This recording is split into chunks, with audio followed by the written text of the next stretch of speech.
Lo primero de todo, ¿quién es Carlos García y cuál es tu especialización, digamos, dentro del mundo de la hostelería?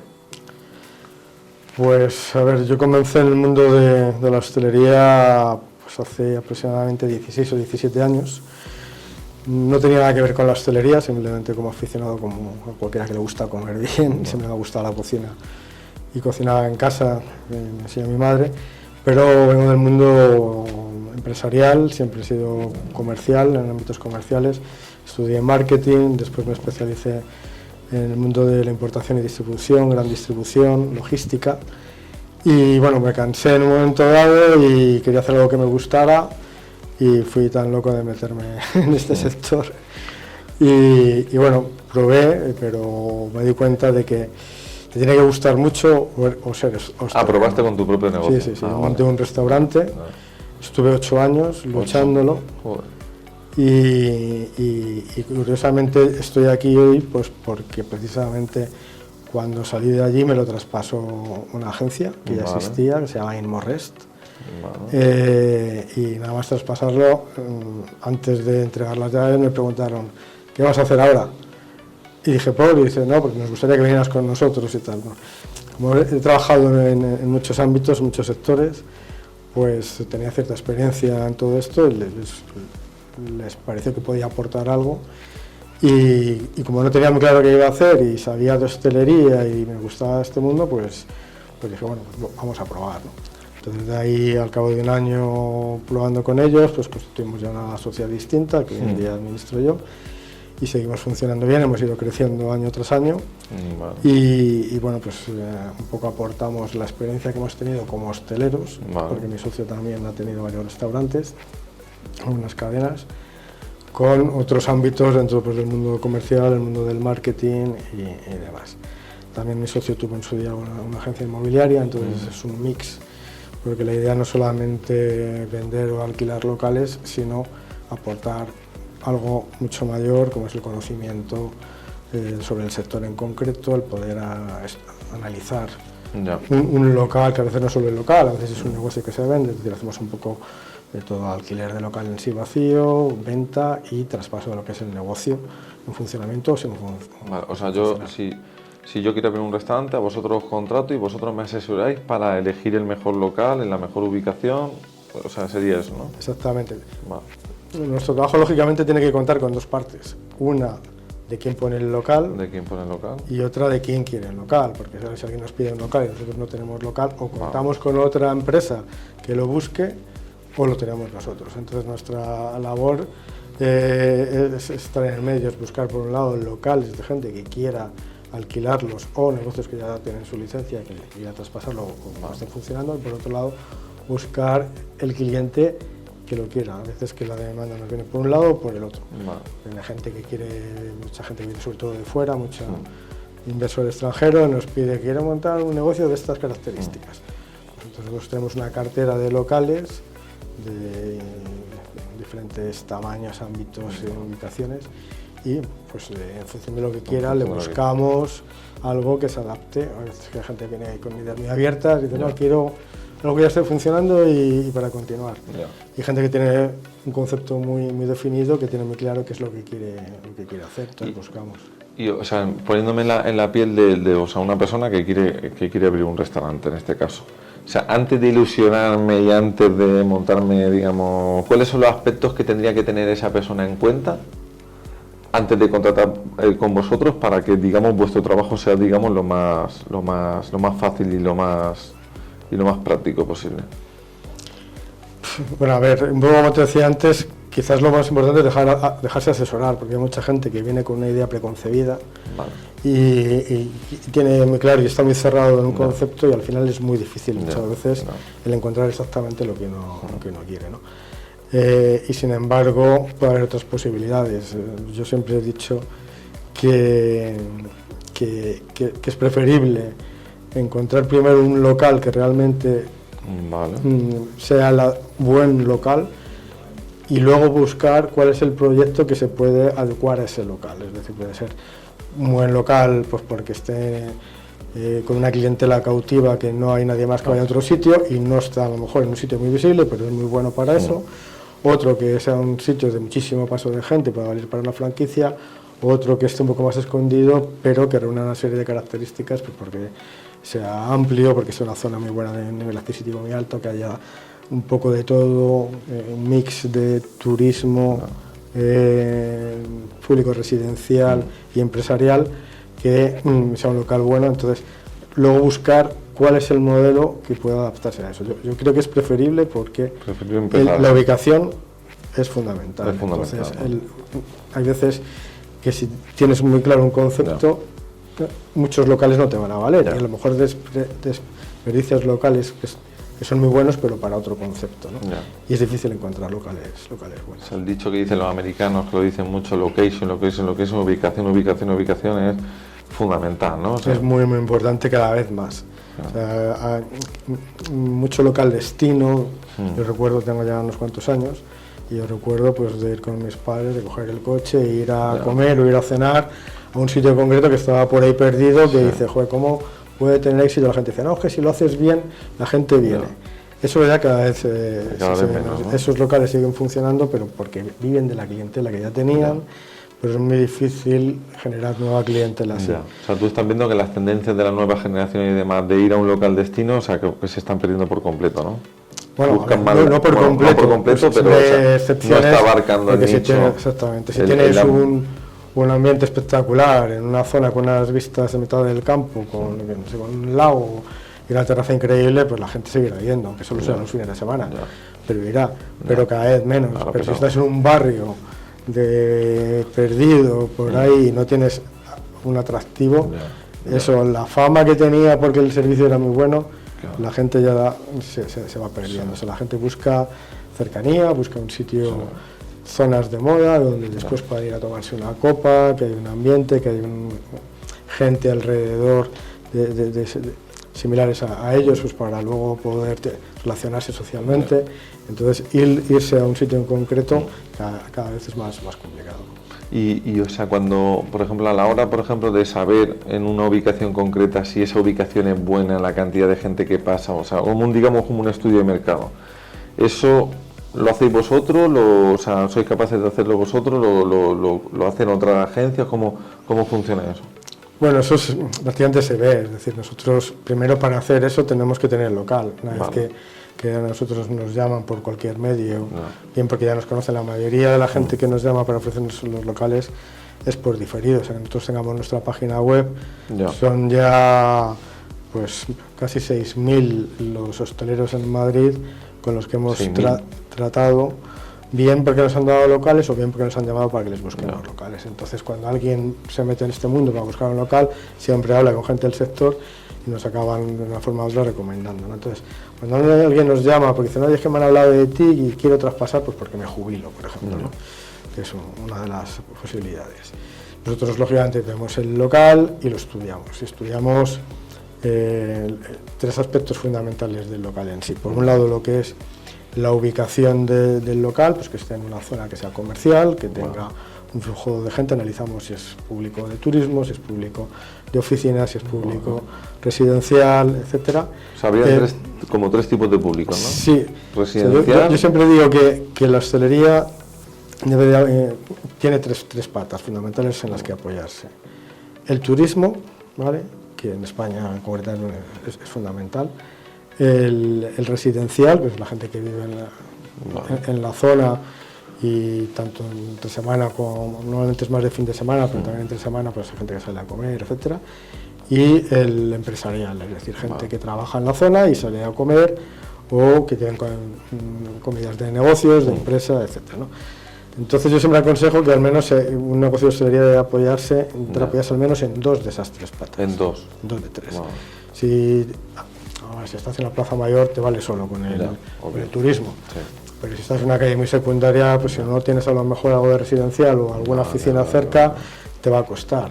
Pasa lo mismo con el empresarial, que apoyarse solamente en el empresarial, si estás dentro de las 4 torres, Vale. pues te vayas solamente con eso, pero en cuanto te separas un poco, ya será poco el público que te llegue, ¿no? Entonces lo ideal, pues si tienes los 3, magnífico, pero al menos intentar tener 2, salvo que tengas solo uno y tengas un público cautivo que te venga siempre a comer, pues porque no puede ir al otro lado, ¿vale? Entonces, lo que te comentaba, analizamos la ubicación en este sentido, pues analizamos el caudal de gente que hay, la competencia, si es una zona de ocio, que haya más restaurantes y haya mucho movimiento, bien durante la semana, fin de semana. Luego analizamos el local en sí, en cuanto a pues las características que tenga en cuanto a tamaño, distribución, si es una sola planta, que la gente suele querer una planta en lugar de 2, que no tenga sótanos, que esté en la cocina en la misma planta, que tenga terraza, que tenga salida de humos, que sean espacios abiertos, que no tenga mucho recoveco, que tenga posibilidad de obra menor para adecuarlo a diferentes tipos de negocio. Analizamos el local en sí y las licencias que ya tenga, lógicamente, ¿no? Luego hablaremos ya, supongo, de eso. Y por último, el negocio en sí, porque muchas veces no es necesario cambiar nada, es decir, si un negocio funciona y funciona bien, yo siempre le digo, mira, no se toca. No, ¿para qué vas a querer poner aquí un restaurante japonés? Total. Si este restaurante está funcionando, está dando beneficio, este mes se jubila, pues continúa tal cual, luego poco a poco ya verás si tienes que hacer cambios o no. Pero lo ideal es eso. Y hay veces que no, hay veces que traspasan pues porque están perdiendo dinero, pero aún así el local tiene un valor porque la maquinaria que tenga dentro pues tiene un valor, dependiendo, analizamos también el tipo de maquinaria. Pero bueno, hacemos una especie no de auditoría en sí, pero sí que pedimos lógicamente pues toda la información económica, de ventas, los gastos más o menos ya los conocemos, vemos el número de empleados que hay, si sabemos cuánto eso lo sabéis ya. Pagan, los costes de materia prima, dependiendo del tipo de cocina que tengan, también nos lo sabemos nosotros, porque hay gente que no nos quiere dar toda la información. Normalmente, muchas de las veces cuando se traspasa un negocio es porque realmente no funciona muy bien, entonces la gente no te quiere dar todos los datos porque no quiere decirte que están perdiendo dinero. Nosotros ¿Y tú cómo lo averiguas, no? O sea, digamos, de alguna forma, o sea, tu intuición ya te está diciendo que más o menos las cifras que las que se están moviendo. ¿Cuántas visitas que hagas, no? A ver, eso no hace falta ser muy listo. Cualquiera que entra a un local y ve el movimiento de gente que hay, el flujo de gente tal cual. Si tú entras a un sitio y ves que se estropean las cosas y no las reparan, no hacen esto, lo van dejando, dices, esto va para abajo. Aún así, con la información que nos dan, la que nos puedan dar de ventas, más lo que nosotros vemos, más los costes, más el personal que tienen. Porque dicen, no, que vendemos 100.000 euros al mes y tienen 4 empleados, pues no.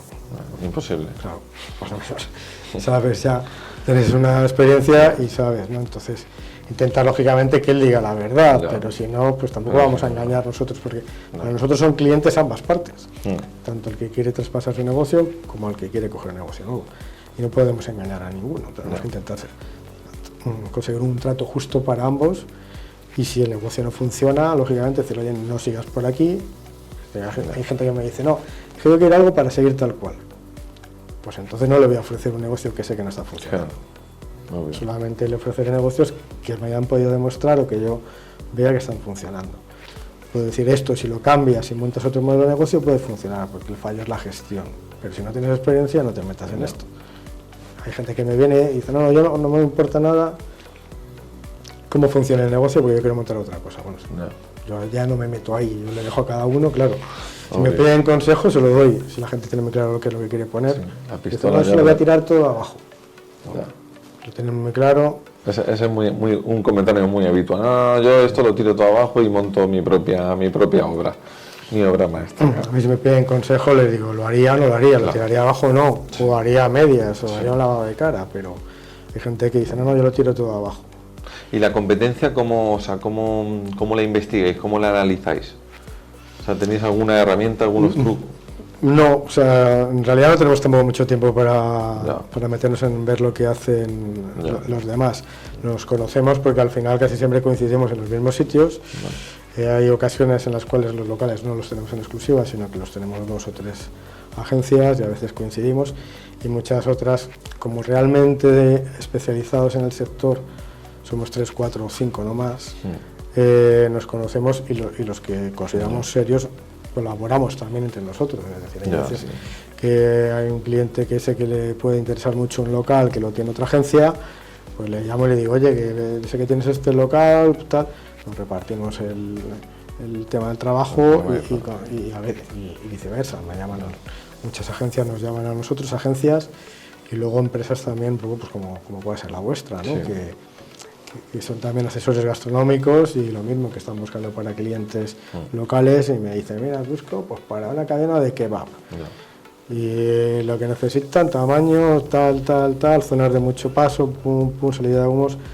Entonces, nosotros tenemos nuestra página web que metemos las características, los baremos de tamaño, de renta, de precio de traspaso, zonas de búsqueda y demás. Automáticamente nos sale un listado de los locales que cumplen esos requisitos. Vale, un filtro y sale. Y nos puedes decir algunos trucos, o sea, para la gente que nos está escuchando y demás, que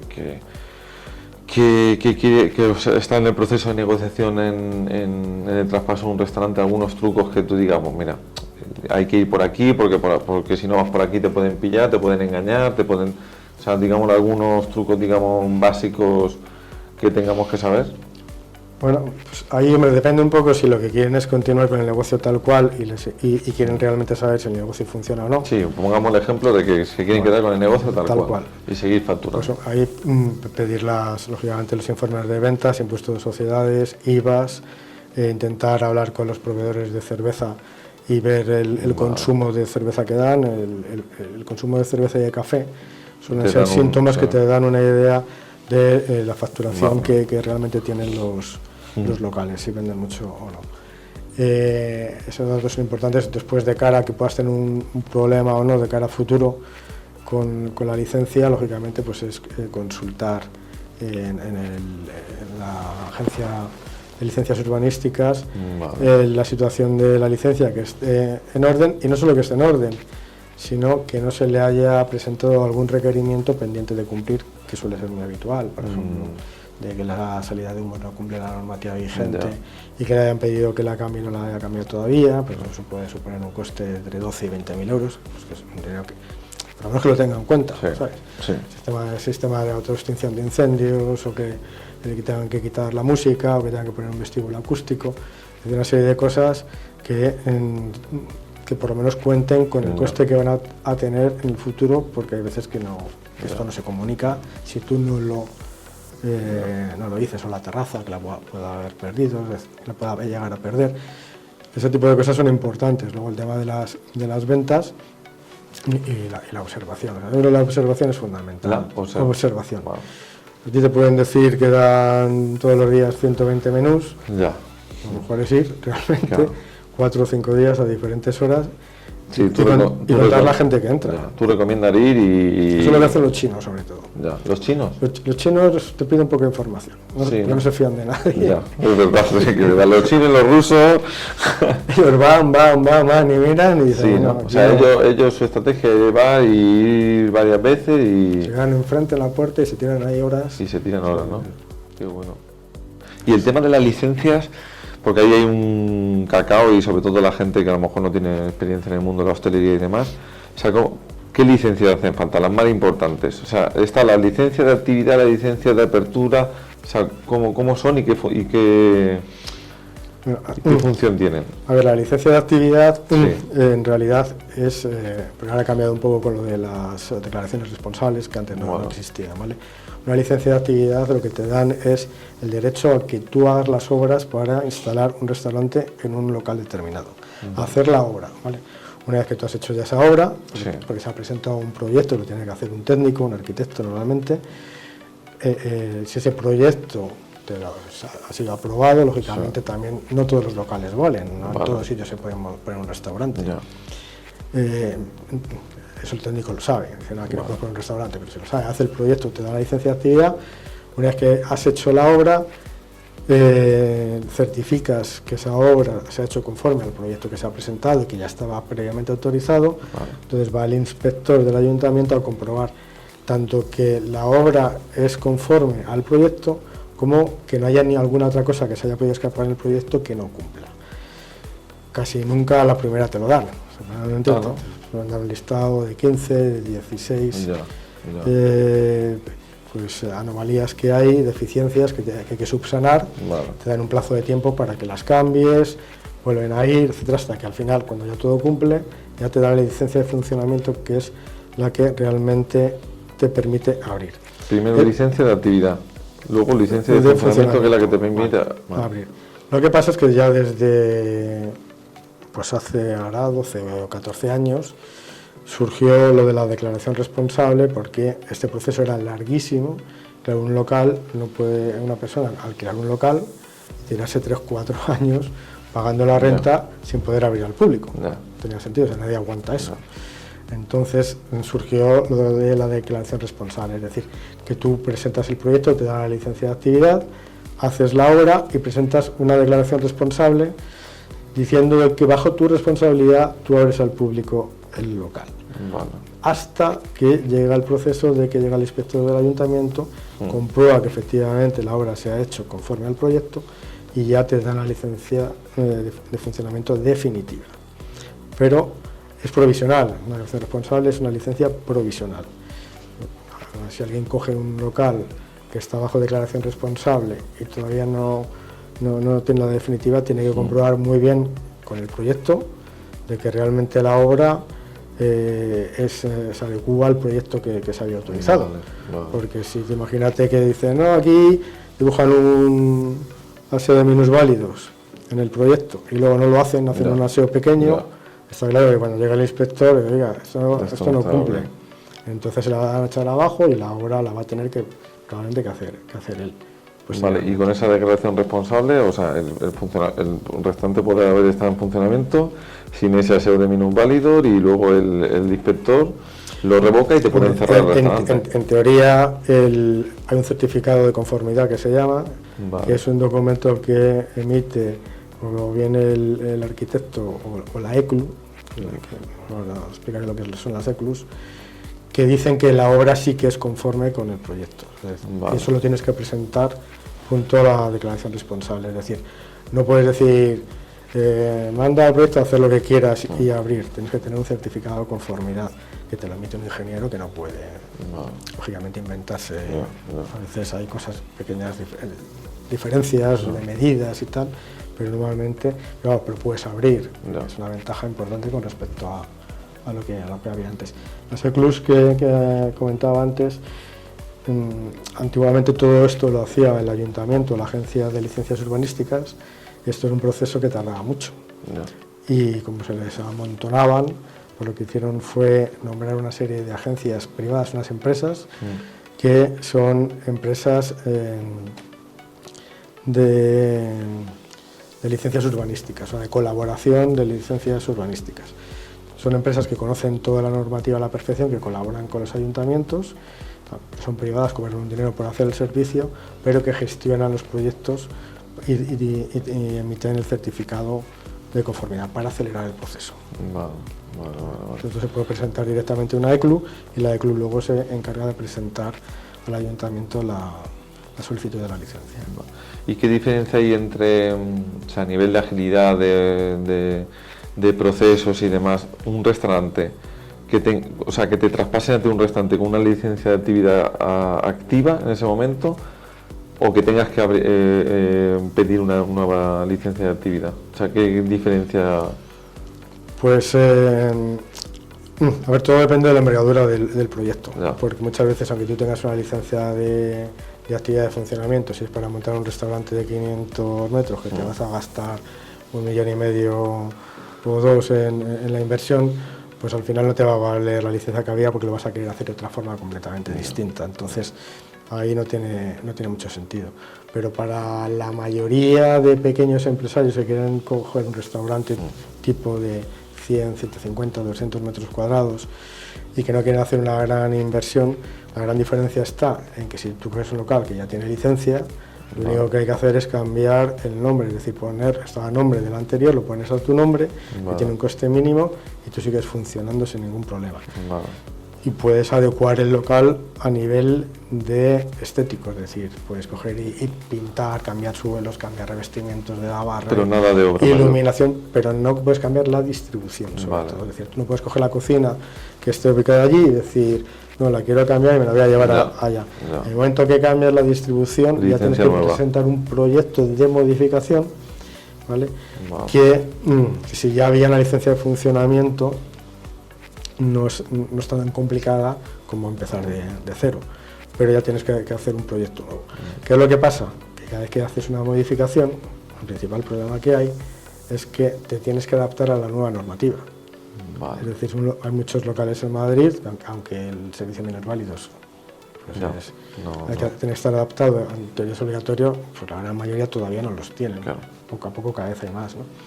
Si tú coges un local que tenía licencia antigua, que no esté adaptado, y tú no cambias la distribución, no tienes que hacer esa obra, pero si ya vas a cambiar y vas a poner algo distinto, cambias la distribución, ya tienes que adaptarte a la nueva normativa y entre otras cosas, una es esa. Aseo adaptado, tienes que ser todo el local adaptado, vestíbulo acústico normalmente, temas de iluminación, aire acondicionado, salida de humos. Entonces ya la envergadura de la obra es muchísimo mayor y el tiempo también es mucho mayor. La mayoría de la gente lo que hace hoy en día es pues, con lo que ya tenga licencia y hace un cambio estético que, aunque sigan las cosas en su sitio, puede parecer un local completamente distinto con lo que es la decoración. Sí, cuando un buen interiorista, un arquitecto, o sea, puede dar un cambio.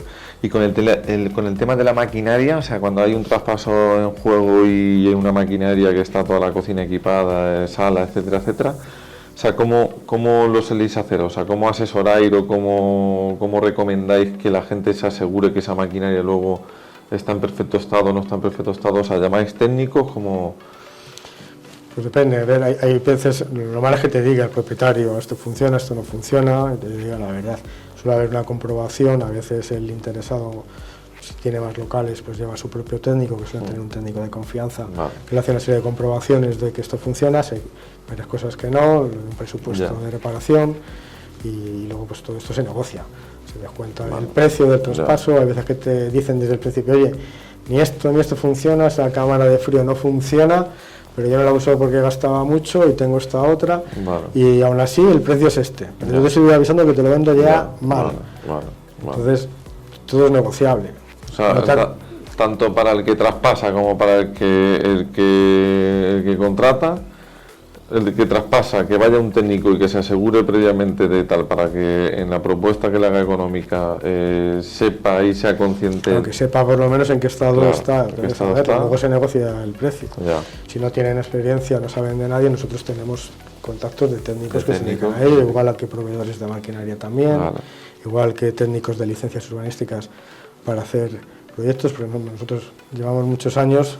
Conocemos, entre comillas, la normativa, pero no somos arquitectos. Entonces hay muchas cosas que yo directamente le digo, y esto no lo vas a poder hacer, y otras que hay dudas, y digo, mira, mejor pongo en contacto con un técnico que te explique, te asesore bien. Si quiero hacer una pequeña cambio, eso es la barra que la voy a alargar. ¿Eso lo puedo hacer y tengo que adaptarlo todo? Bueno, pues depende. Entonces, nosotros luego ayudamos en todo esto. ¿Y cuáles son los baremos que se suelen utilizar a la hora de definir el precio de un traspaso en un restaurante? O sea, como localización, o sea, ¿cuáles son, digamos, los datos, los 5 o 6 datos más importantes que tienen que tener en cuenta una persona que quiera o traspasar o pedir un...? Pues un poco antes te he comentado en la misma línea los aspectos en los cuales hacemos el estudio del local, y haciendo la suma es con lo que después le ponemos un valor a la cifra que nosotros creemos que se puede llegar a solicitar por el local. Por un lado, como te decía, la ubicación del local, no es lo mismo un local en un barrio que solamente vive de los vecinos que bajan a tomar café y aperitivo, que el estar en la Gran Vía o el estar en Ponzano, por ejemplo. Entonces la ubicación, la licencia que tenga, etcétera. La situación, el estado del local en sí, pues es un local que ha sido reformado nuevo hace 3 años y se han puesto paredes nuevas, suelos nuevos, maquinaria completamente nueva. todas las instalaciones que tengan, la salida de humos, el aire acondicionado, iluminación, todo eso tiene un valor, lógicamente, y también el negocio, como hablábamos antes, ¿no? Un local, si te lo dan cubriendo gastos, tiene un valor, lógicamente, si te lo dan en pérdida tiene otro, y si te lo están dando en beneficio, pues se calcula, ¿no? Normalmente en hostelería no es como en otros negocios, yo siempre he oído, la gente cuando compra un negocio de otro sector, pues va por lo menos antes 5 años de beneficios. Vale. Aquí más de 2 años y medio de beneficios. Más de 2 años y medio. Es difícil que alguien pague, porque hay mucha volubilidad en el negocio. O sea, hoy uno puede estar facturando mucho Ya.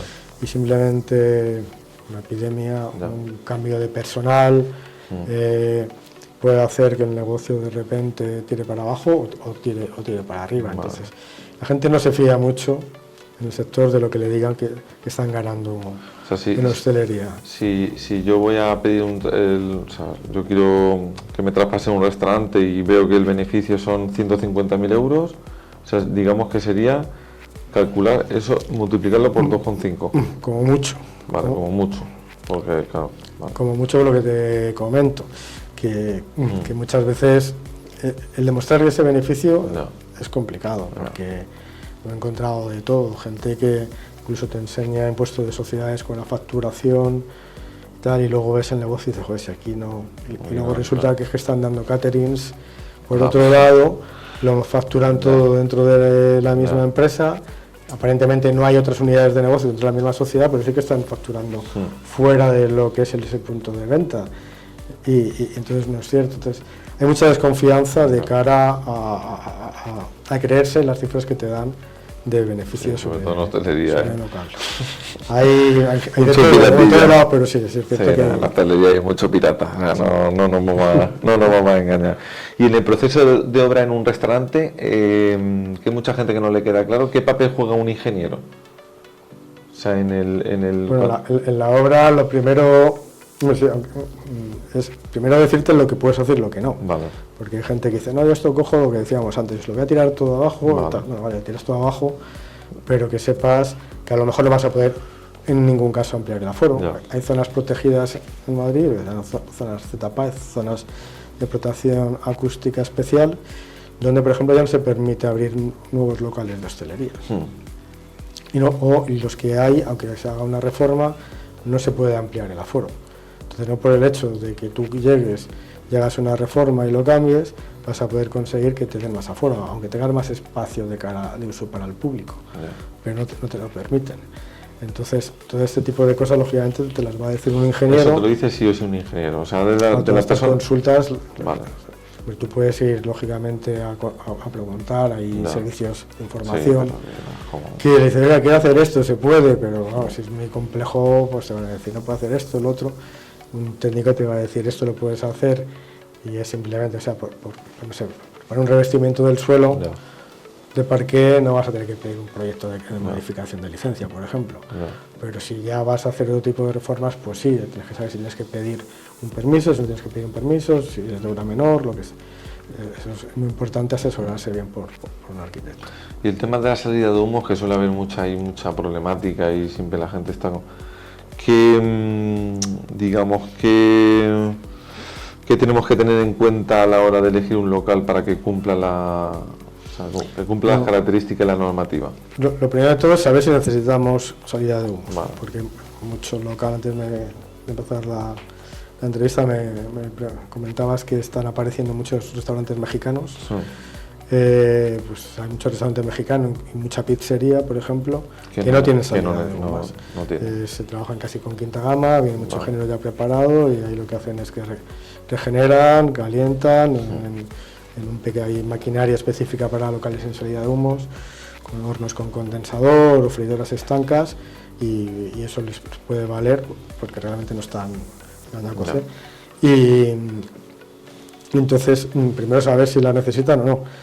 Aunque no la necesiten, lógicamente siempre va a ser preferible tenerla, porque igual el día de mañana quieres cambiar, pero te das cuenta de que te has equivocado de tipo de producto, que lo que tenías no se vende, o que quieres ampliar o que quieres hacer algo que lo necesitas. Si la tienes, podrás; si no tienes salida de humos, no. y si luego la quieres solicitar, vamos, en el 99,9% de los casos Imposible. no te la van a dar, No. porque se necesita la unanimidad de todos los vecinos de la comunidad. De todos los vecinos, ¿no? O sea, el 100%. 100%. En el momento que hay un solo vecino que diga que no, ya está. ya no te lo dan, porque se pasa por propiedad Vale. horizontal, que es de todos los vecinos, no pasas por tu local. De todos los vecinos, de toda la urbanización. De toda la urbanización. De toda, aunque de toda, no la, te- de toda la comunidad. de toda la comunidad. No solamente por donde pasa, sino de la comunidad completa. Ya. Salvo que los estatutos de la comunidad Vale. reflejo inicialmente lo ya reflejen que está autorizado el poder sacar una salida de humos. Yo tengo un caso muy curioso dedicándome a esto, que el único sitio donde he visto que se ha colocado una salida de humos ha sido donde yo vivo. Sí, ¿no? No jodas. Y fue por un fallo, por un error del ¿De los estatutos? del administrador, bueno, de cómo interpretó los estatutos el administrador de la comunidad. Porque ponía claramente en los estatutos que se podía sacar salida de humos intramuros. Ya. Es decir, el típico zoom que hay en el interior del local que no pasa por fachada vista, entonces por ahí sí se podría meter un tubo siempre y cuando no pase por fachada. El vecino que lo quería poner le dijo, ¿puedo poner esto por aquí? Y el otro lo leyó eso y le dijo, sí, le dio una carta por escrito autorizándolo, y el otro lo hizo, y cuando los vecinos lo vimos dijo, ¿pero esto qué es? Hubo juicio, la comunidad fue contra él, contra el que lo puso, pero claro, él tenía la autorización. Madre. Y ahí sigue la salida de la salida de humos, pero vamos, porque fue un fallo, como te comento, si no, siempre va a haber algún vecino que va a decir que no. Que no lo entiendo tampoco muy bien, porque al final todos, aunque no tengan cocina, acaban cocinando y es mucho peor porque hay olores, molesta más a todos los Ya. vecinos, abren las ventanas de los patios interiores, Claro. hay más ruido. Fatal. Sin embargo, si tú garantizas que pones una salida de humos conforme a la normativa, que es muchísimo más seguro, vas a evitar ruidos, olores, etc. Claro. Y en base a tu experiencia, trabajar con tantos restaurantes, sobre todo con restaurantes que muchas veces te llaman, pues y la gran mayoría de restaurantes que han fracasado y que quieren desprenderse del local, ¿cuál estás viendo que es el patrón que se suele repetir habitualmente en esos fracasos? ¿Por qué crees? Bueno, pues, a ver, primero diría que con la cantidad de locales que he visto yo y de los que han ido bien y los que han ido mal, y habiendo sido hostelero, a mí me han propuesto muchas veces, ¿por qué no lo cogemos nosotros o lo montamos nosotros? Yo ya no me atrevo porque ni yo me atrevo a pensar en mí mismo que pueda yo ser un gurú, no me quiero a nadie que lo sea ya. Es decir, es muy complicado el acertar. Esto es un poco, tienes que ir muy sobre seguro, mirar mil cosas para realmente acertar.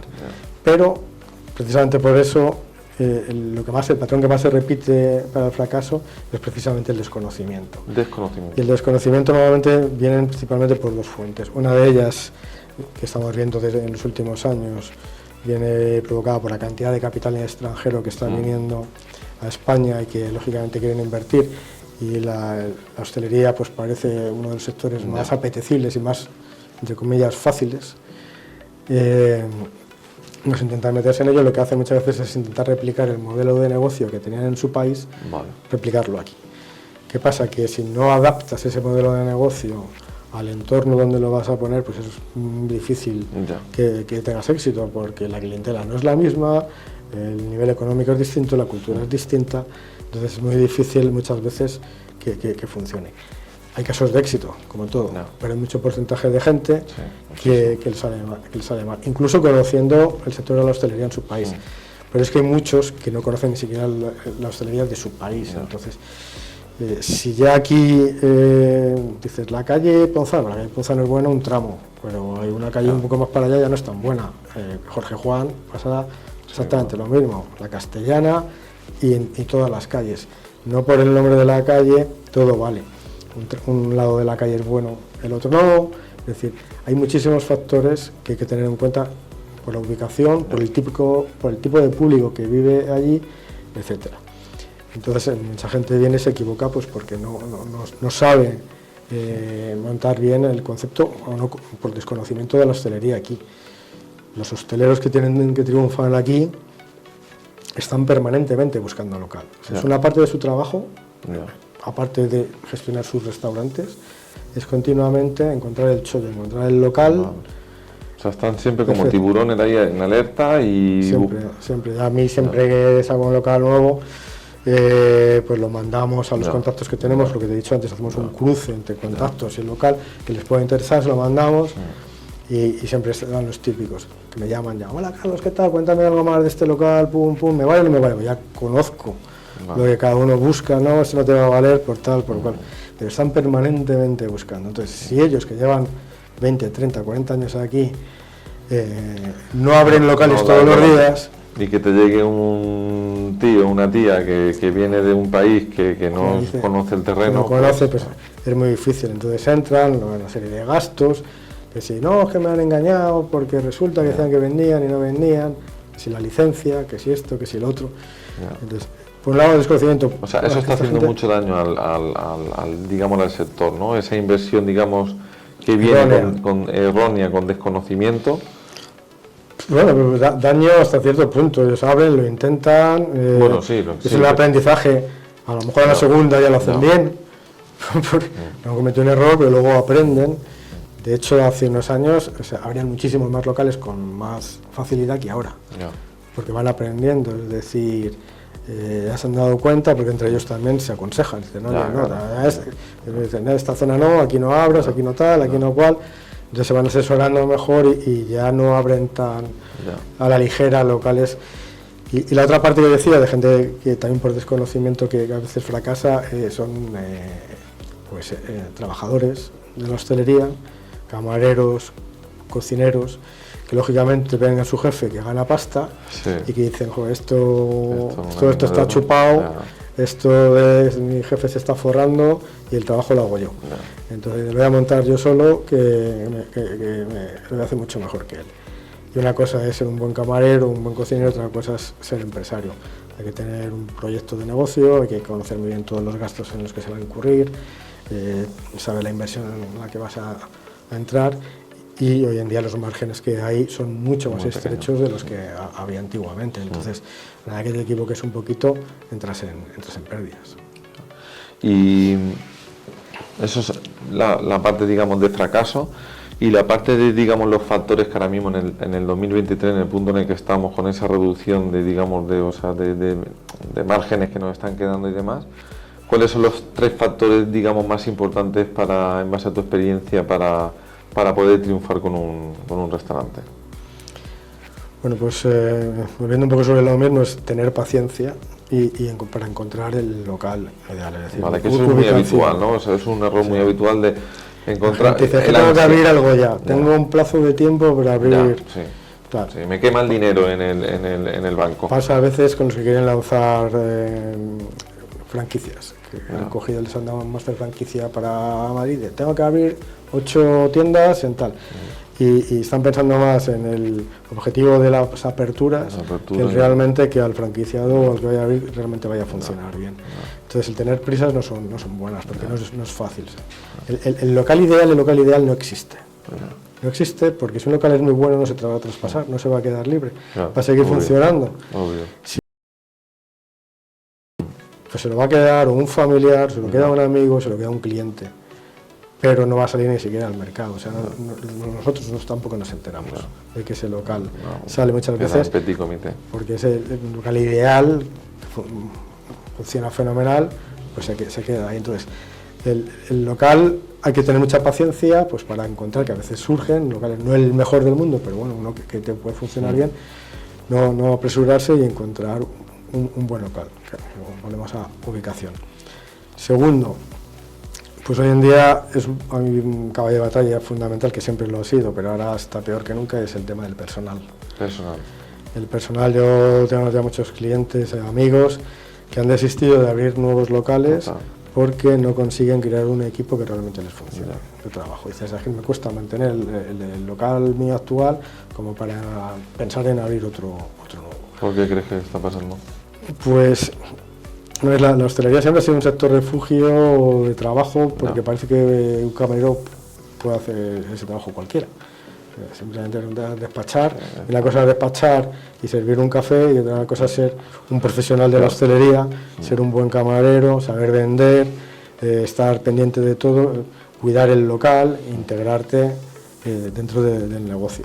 Entonces hay mucha gente que entra, que viene de la construcción, que viene de muchos otros sectores y que no son buenos trabajadores, no saben vender y están pues a hacer lo mínimo posible para cobrar. Entonces yo entiendo que un buen profesional cobre dinero, se le pague bien, porque también es cierto que se ha explotado muchas veces al personal trabajando 12 horas y pagándole muy poco dinero. Entonces si un profesional es bueno, lógicamente hay que pagárselo porque merece la pena y porque va a levantar el negocio y va a revertir, es una inversión para, a medio y largo plazo. Para el empleador.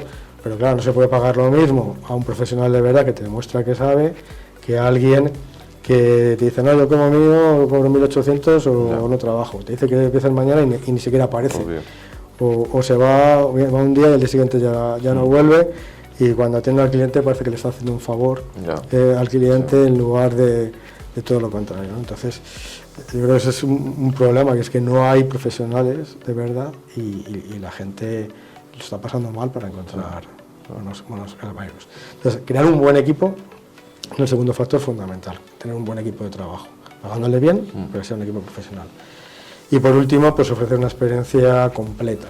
Es decir, ya la gente no va a un sitio solamente para comer algo que está muy bueno, ni tampoco para tontear si a lo mejor la comida es mala. Es decir, tienes que ir a un sitio que todo en su conjunto sea distinto y que te acuerdes de ese local por la experiencia que has vivido. Bien por el ambiente en el que estás, que sea un local completamente distinto en cuanto a diseño, música, efectos audiovisuales, el ambiente, en cuanto a ruido, que te encuentres cómodo, en casa. El servicio del personal, que sea distinto, pues cómo te atiendan, cómo te sirvan, etcétera. Y luego pues una carta especializada, que no sea la típica carta que es que muchas veces los sitios, y que es de ver lo mismo en todas partes, todos tienen lo mismo, repiten, se ha puesto de moda tal, todo lo que hay, el lobster, la hamburguesa, no sé qué, todo lo mismo. Y todo es lo mismo. Entonces, que es un producto de buena calidad y que sea un elemento diferenciador al resto, que tengan cosas que no tengan el resto. Y entonces ese conjunto de cosas es lo que te vas a recordar, la experiencia para poder recomendar el local, que va a repetir y aconsejar a más gente que vaya. ¿Un restaurante que cumple esas características? Va a tener éxito seguro. Pero no, un ejemplo de un restaurante que cumple esas características. Pero no mojarme. Mójate, aquí estamos para... No, pues mira, hay un ejemplo, porque es algo distinto, pues mira, ayer mismo llamé a Mario de Sala de Despiece, por ejemplo, para reservar para ir con los amigos ahora en Navidades para cenar. Evidentemente es completamente distinto el formato que él, eso ya lleva años, pero cuando empezó lógicamente era completamente distinto, no era el típico restaurante al que vas, el concepto, el producto que tiene, la decoración del local. Pues si haces eso en una buena zona, pues lógicamente está en una buena zona, ha repetido, tienen ahí cerca de Gran Vía otro, muy funcional. ¿Ha repetido? Sí, tienen la calle Virgen de una perpendicular a Gran Vía, cerca de Alcalá. No recuerdo, Virgen de los Peligros. Tiene ahí otro, sala de Despiece 2. SD2. Ese es solamente barra. Solamente tiene servicio en barra, no tiene mesas. Entonces, ese concepto. Y luego hay otros conceptos que creo que también trabaja contigo, pues como hace Mario Granda, que es totalmente distinto a lo que hace la mayoría de la gente, ¿no? Con Toki, que se lo alquilamos nosotros. Sí, fuiste tú. El de Sagasta. Se acaba de llevar una estrella, ¿no? Es que estamos grabando y ayer se llevó la estrella, Michel. Pues ese se lo alquilamos nosotros, tú fíjate, de ser un local para el gran público, porque era un mexicano, era una taquería.